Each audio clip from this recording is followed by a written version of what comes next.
Hello, everyone, and welcome back to the Digital Nomad World weekly series. I'm Becky, and I'll be your host. And today we're going to talk about finding freedom through Coast FI with my guest, Andrea Rod. Andrea, welcome to the show. Hi, how are you going, Becky? I'm doing very well. Thank you very much, Andrea. And today I brought this special background just for Oh, you. Do you recognize this play? Oh, do you recognize this background? is that the Great Barrier Reef?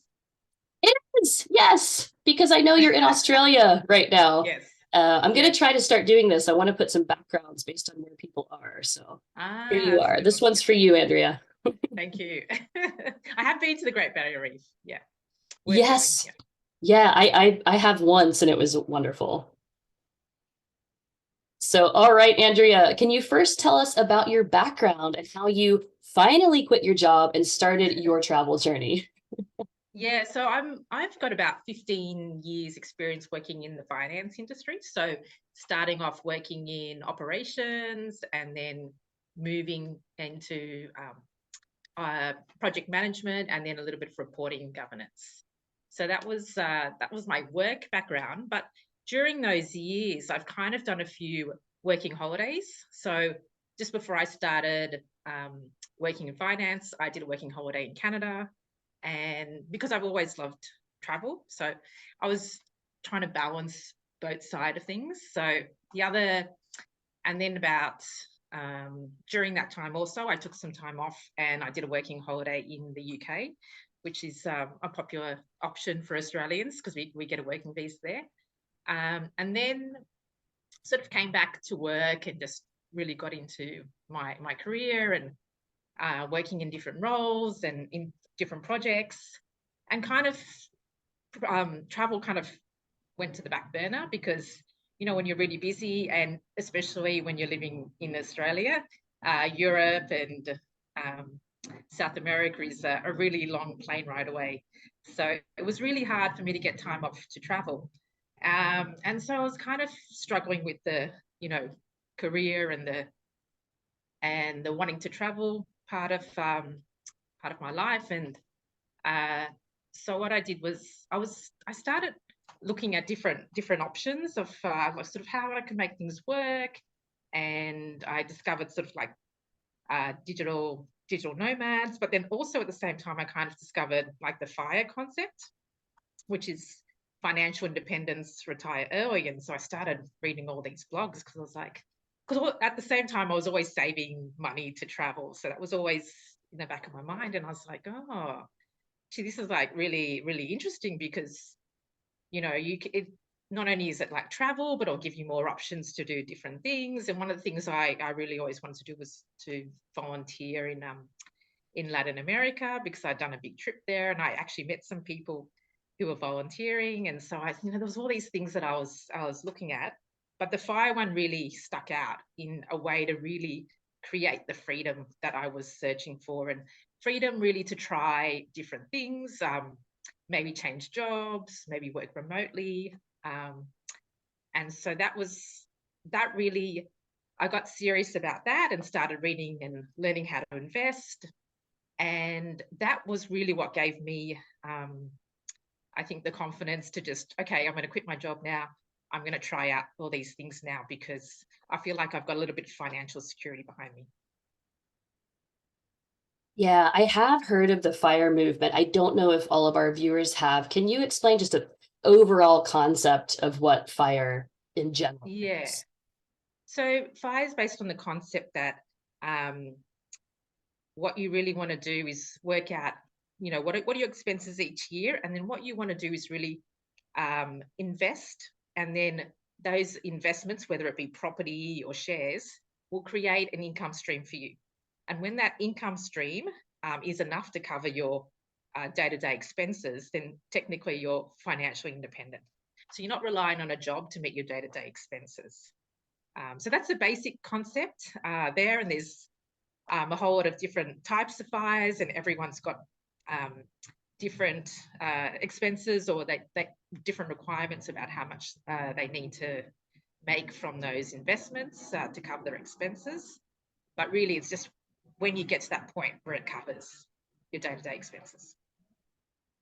Okay. And I know sometimes it's involved with, like you said, your investments, with Yeah. dividends, for example. If you Yeah, get yeah. paid maybe monthly dividends or quarterly dividends, you can draw, should you be drawing those dividends and you use those to pay your expenses? Yeah, so it just really depends, because depending on the investment type. So for instance, the S&P 500 index, like that fund is more a growth fund. So in that case, you'd probably draw down. They pay maybe around 1% dividends. So that the dividend itself probably wouldn't be enough, but then you draw down because you're making you're growing your investments. But in another case, you might have like for instance, the Australian share market actually pays quite high dividends. So at the moment, like an Australian index fund could be paying about anywhere between 4 to 6% dividends. So in that case, someone who's invested in that really probably wouldn't be drawing down on their principal. They'd just be using the dividends to fund their expenses.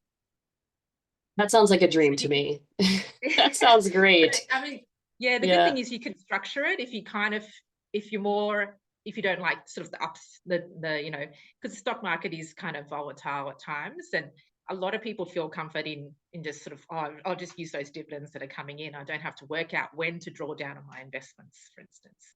So you can, if you look at the different, and also your risk appetite will determine what kind of investments uh, suit you better. Yeah. So when you started this, did you do a bunch of budgeting? You have to figure out first how Yeah, much you were exactly. spending, what you're comfortable Yeah, with for your daily expense. And then I yeah, imagine you started just like saving as much as you could. yeah, yeah, exactly. And before I even discovered the concept fire, because I was so obsessed with travel, I was always sort of saving, you know, for my next trip. Because even before I discovered the concept, I'd basically taken a couple of sabbaticals where I took a year off work. So I needed to save. So I was kind of doing that before. So I kind of knew what my expenses would be to travel full time for a year. Um, so that was really good. And it was almost like a little experiment that really, when I guess when I discovered the fire thing, I was like, oh yeah, this is really doable, because I knew what my expenses were. And so that part of the equation was taken care of. But yes, that's definitely a big part, knowing you have to really know how much your expenses are, because you're trying to match that income with your expenses. Yeah. I like that you have, it's like there's these, strict parameters. So you have this Yeah. goal if you want to prepare for this kind of Yeah. financial independence. Yeah. So what is Coast FI? What is the Okay. Coast part?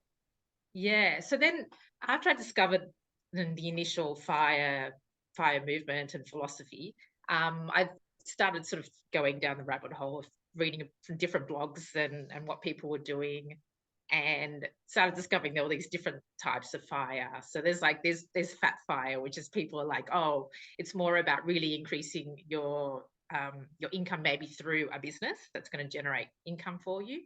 And that's because your desired lifestyle, when you're retired, or the passive income you want to earn, is your expenses are a lot higher, for instance. And then there's lean FI, where it's like, oh, I'm going to do it, go live in Asia, and expenses are really low, and so you don't need as much. So it really, like, I think what I discovered, I was like, oh, it's really interesting, because there's all these different kind of levers you can pull, and you can really design it for your own personal circumstances. So, and then so I discovered Coastify was actually talking about, well, if the earlier you start, you have to remember that if you're not touching those investments, if you say earning income from the dividends, or if another way you can do it is put extra money in your retirement account. Like I think in the US it's the 401k. In Australia it's superannuation.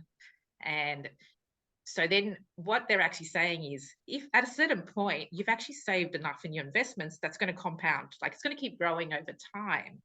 And so if you actually don't want to retire, if maybe you just want to work part-time, maybe that's your goal. It's more about creating more freedom in your life. You maybe only want to work 3 days a week. It's sort of like at a certain point, you actually don't have to keep contributing to your investments. You just let them grow, and you let the power of compounding grow. And then at a certain point, just say you only want to retire when you're 60 or 65, you can maybe like 20 years before, you've actually got to that point where it's going to keep growing. And then at 60, then you don't have to even work part-time anymore. But in the meantime, all you have to do is earn enough for your day-to-day expenses, because you've switched the focus from saving to invest to just funding your day-to-day expenses. So if you're working 3 days a week, you just need to earn enough to cover your, day-to-day expenses and anything else that you want. Yeah. That sounds like so much freedom, because I'm sure there's things. Exactly. That's what I thought too. I was like, oh wow, actually, because FIRE in itself, it's quite a difficult goal to get to. And I imagine the total income would be hard while you're also paying for everything else. And then a lot of people look at that and they think, oh, like 15 to 20 years. Or, I mean, if you're lucky enough to have a really high income and, you can get it down, you could, like a lot of people, I've read blogs where people do it in 10 years. But if you really want to be pursuing other things in your life as well, you might just go, oh, I don't really want to just do none of these. I don't want to not travel for 10 years, or I don't want to maybe take some time out to like start a business. Or so Coastify is sort of saying, oh, well, especially if you start young, you can kind of, it might only take you 5 to 6 years to get to that amount instead of the 15, and then you can sort of say, okay, I've kind of, got enough then that I'll be okay when I'm 60. I've got enough to retire on. So now I'm going to say, oh, I'm going to take that chance, and I'm going to take some time off. I'm going to work at starting up my own business, or I'm going to do that big trip for a year, or I'm going to start my journey as a digital nomad. And, knowing that, your income's going to drop, but that's okay, because you're not focusing on saving for retirement anymore or building wealth in that way. Yeah, and I like this because a lot of people are so bored when they actually retire. They're not used to doing nothing. I mean, they're traveling, but I think I'm the type I know that would like to continue working in some capacity. Yeah, exactly. And that's what like a lot of people find. And that's also what more and more blogs and podcasts that I'm listening to about the movement is actually thinking about the lifestyle that you really want. And a lot of people have said like they actually have changed their focus to sort of this Coastify, and they've got to a point where they're like, oh, okay, they might have created like an income stream at some point in time. So maybe they were focused on like buying property, and then they've paid that off, and they're like, oh, well, actually, if my goal was to go be a digital nomad, I can now, rent that out, and then suddenly that's creating an income stream. So if you're living back at home, you wouldn't be financially independent, but the way you structure it, it can give you an income stream to help you sort of give you more freedom and to do different things that you're wanting to do. Yeah, I would say property, as we've read in so many articles these days, it's becoming harder and harder to get a property. And I know the mortgage requirements, they always want to see like really stable income. And I think if you can work hard when you first start working, let's say, and get a mortgage, get that secured, I always think it's funny they don't care afterwards. They just want you to make the payment. So would you recommend if people can to try to get a property? Do you think that's one of the better ways? Yeah, look, it's different for everyone. And this is the other thing that I really find really interesting about FIRE is and also financial independence in general. Everyone's got different goals. So you really need to think about what your goals are and what's going to be the best option for you. So I've read blogs, and there's couples who they don't own any property. They've just focused on building a share portfolio, and that's generating enough income because really they just want to travel, and they don't really want a home base. But there's other people who maybe they really want to they've been working the 9 to 5 and then they want to start a family, but they want to spend time with their kids, you know. And so for them, they probably focus on buying a property and paying that off. And then suddenly they're like, oh, we only need to work part-time, both of us, because we don't have this expense of paying off the mortgage anymore, you know. So it's really different for everyone. And that's, I guess, that's why you really have to sort of think about what your goals are and then try to match what you're doing to achieve those goals. Okay. What has been your experience? What strategy did you use? Did you focus all Yeah. on investments, financial investments? Did you have a property, or what was, when you finally Yeah. started Coastify, what was your experience?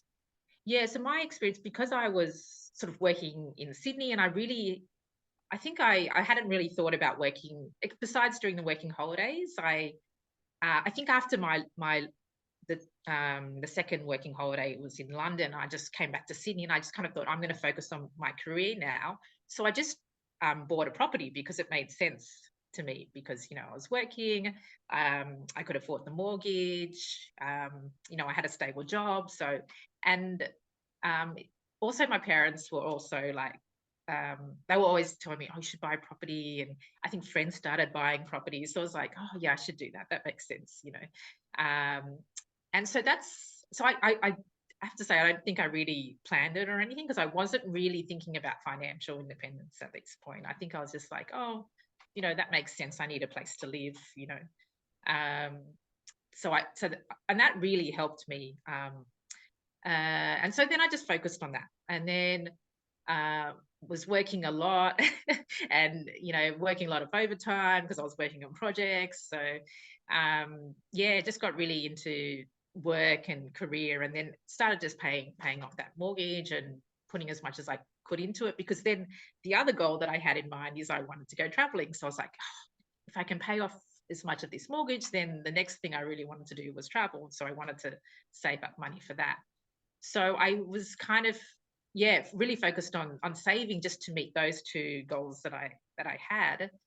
And then, you know, the years kind of go, and then you realize, I'm like, oh, actually, when I started thinking about, when I read about Coast at Fi, I was like, oh yeah, I can, you know, go and try a nomadic lifestyle, and I can rent out this apartment, and that's going to help me, if I don't have a remote job yet, or if I haven't, or if I'm just starting out in freelancing and I haven't got a stable income yet, then that's really going to help me, give me the confidence to, you know, quit my stable job and to try something new, which I might not have done if I didn't have that and I didn't know about Coastify. And I was like, okay, that's giving me the financial stability and a little bit of security that, you know, I'm not making a crazy decision here.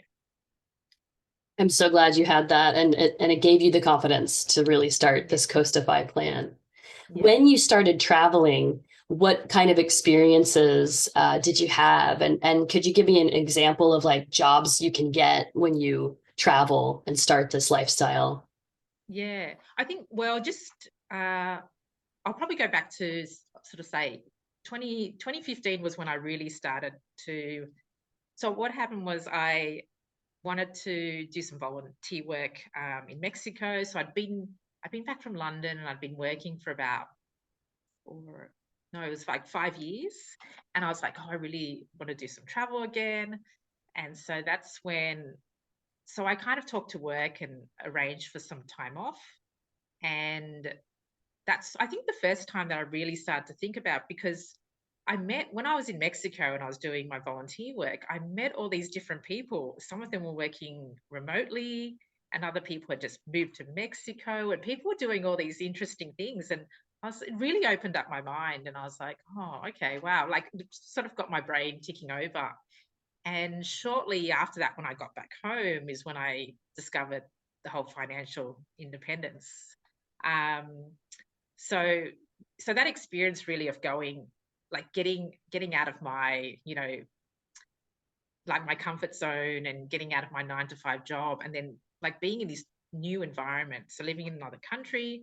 And that's when I really started to discover, like, oh wow, people are doing all these really interesting things. People are setting business, like a lot of people are running their own businesses. who I met in Mexico. And then other people had moved there for work um, or were traveling long term. And so I was like, okay, um, that's probably, yeah, in terms of work, that's when I really started to start listening to their digital nomad podcasts and kind of going, oh, what other things are people doing? you know? And it's really such a range when you start meeting people. So, I guess the main things are people running their own businesses, but then a lot of people are managed to negotiate to do their jobs remotely. And this was obviously before the pandemic. And that was really interesting and eye-opening to me as well. Yeah. Yeah, I have to say, like, I'm always jealous of the people that are getting like free accommodation if they like volunteer to work in hostels. I've never done that, Oh, so okay. maybe that's why I'm jealous. So like, oh, I want to try this and, Yeah, talk yeah, with people, do, I would love to be at the reception desk, just meeting all these interesting people. yeah, But to yeah, also exactly. get free accommodation while you're traveling seems like a great hack for something like Coastify, get Yes, down those daily exactly. Because expenses. yeah, because all you want to do really is to cover your expenses. So yeah, and there's a lot of websites like Workaway and Helpx where you can, there's all these volunteering opportunities, and it can really, depending if like I had a friend who was volunteering, she really loved animals, so she was volunteering at this place, looking after animals. Um, Other people, it's like renovating like a property in Italy, and like a lot of people are interested in that, especially if it's like one of their dreams eventually to move overseas and have a property. Then you can learn skills along the way as well. What's that second website you said after Workaway? Oh, Helpx? HelpX, yeah, HelpX, HelpX. Okay, HelpX. That's a new one for yeah, me.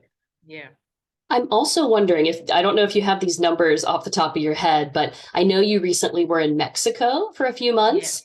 Do you know what your average daily expense was there? What would be a number yeah, you'd be trying to hit every day, like that you needed to earn?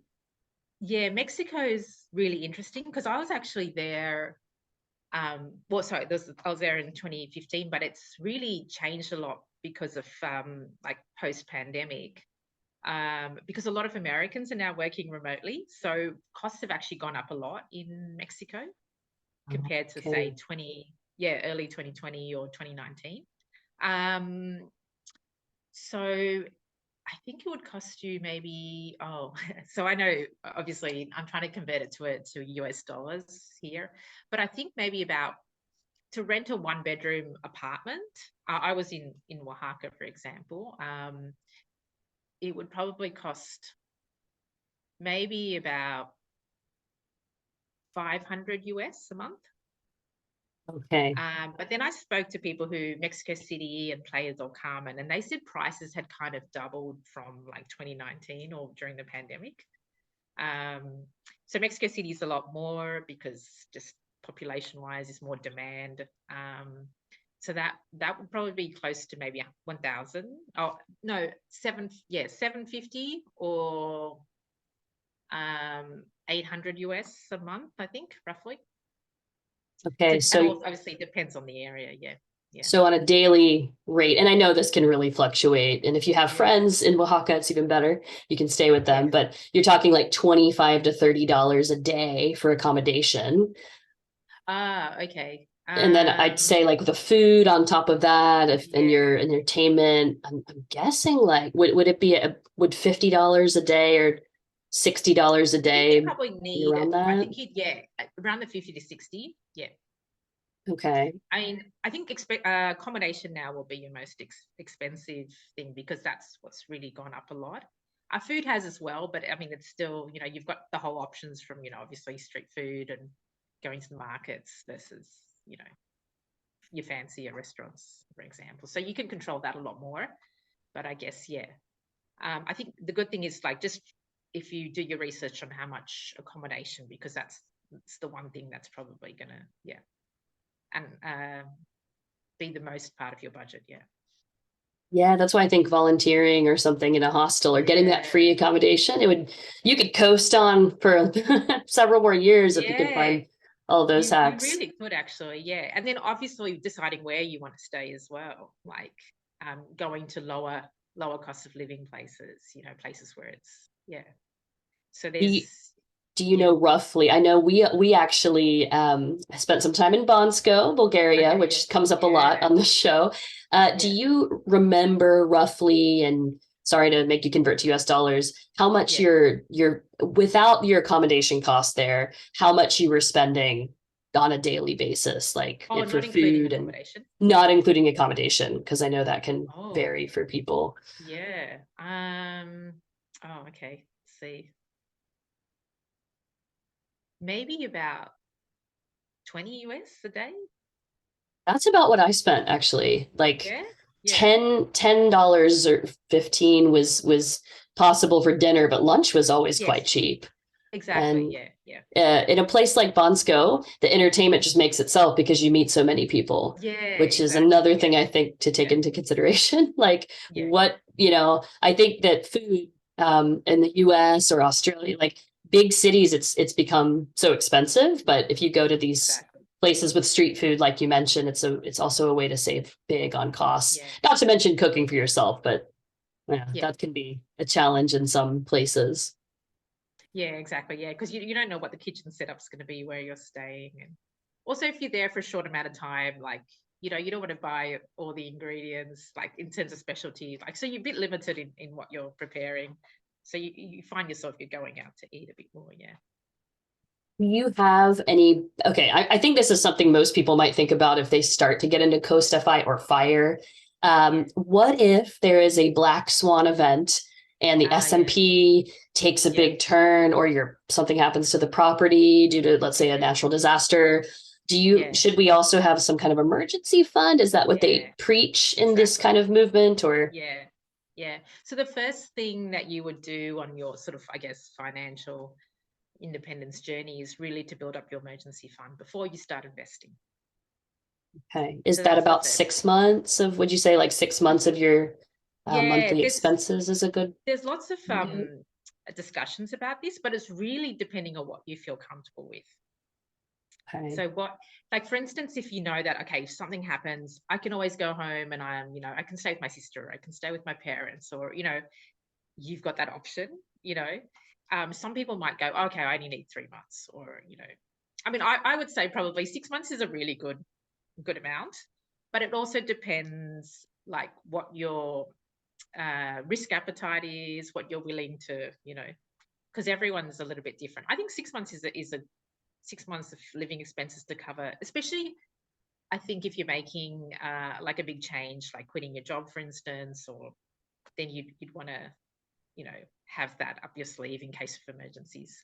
Um, but yeah, building your emergency fund first, and then you just store that sort of in a high interest account, which didn't exist a few years ago, but now now they do.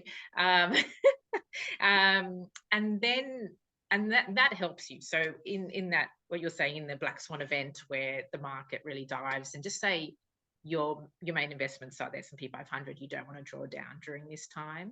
But also, what happens usually is dividends get reduced during that time as well. So you really do need, I've heard it referred to as a cash cushion. You need a little bit of a to kind of like get you through, um, those times, really. And I think also it's really, when you go through these events, it's really good to see how you feel about it, because that'll really tell you. Sometimes you don't really know what your risk appetite is until you're looking at your portfolio go down and how you feel about it. And the longer that you're investing, you get used to the ups and downs. And then you've got your amount that you feel comfortable with set aside. And usually, yeah. So I think what I would say is, like, the earlier you start investing and then understanding what your risk appetite is and understanding how much you need in your emergency, because you'll really feel that during those times. You'll go, oh, okay. Either will you'll be like, oh yeah, I'm okay. I've got some money set aside, or you're like, freaking out because of what's happening, because it might be the first time, that you're going through it. That'll help you really, decide how much you want to keep in that emergency fund. A really great tip. Yeah. Why should people, in your opinion, try Coast FI? I think it's really about, I think everyone should think about financial independence. So it is just a version of financial independence, but I think everyone should try it out, not in more so that they have an understanding of what their expenses are, maybe start thinking longer term, because sometimes like we don't really think longer term. It's easier just to focus on short-term goals, but the power of compounding really, like that's when what really helps is the time. So it's like letting time do the hard work for you. So I think even if you start out small initially, you can see how you feel about it. It's also a learning process. So you're learning with small amounts first, and you know everyone makes mistakes when they're starting out with investing. So it's like little experiments that you're doing, and you're seeing how it works, what type of investment is best for you, and then you're also just sort of the learning process of how to invest. You may not have the money right now, but then when you do get the money, you've done the learning process, and you go, okay, I've got the money now. I want to invest in this asset class or this asset class, because you've done a few little experiments, and you know what suits you better. And then I think it's also the more with financial independence, it's really about taking control of your freedom in some ways, because you realize that if you build like an income stream, that's really going to help you out in a whole range of situations. So for instance, if you want to take time off to travel, if you want to, spend some time starting a new business, maybe like your partner is unwell and you need to, look, like maybe a family member or someone is unwell and you need to take time off to look after them, it actually gives you the freedom to do that. So there's just a whole lot of more control of your life, I think, that it just gives you all this freedom. You're not tied down. You can stop working for a period of time if you need to. Yeah. Oh, I love that you ended with more control and more freedom. That is Yeah. such a beautiful thing. Oh, well, Andrea, thank you so much for sharing this new concept with us. I'm sure something a lot of people haven't heard of, and maybe it's going to inspire them to start like working towards this goal for themselves. Yeah, I hope so. Is there anything else you'd like to share with us before you go? If people want to Uh, follow you, or is there anywhere people could go to follow you? Oh, yeah, I'm on Instagram at And Travels there, AND. Um, so yeah, all one word, And Travels there. If people want to reach out. But it was great chatting to you today, Becky. Thank you. It was great chatting with you too. I hope you have a wonderful day in Australia. Okay, thank you. You too. Thank you. Bye. Bye.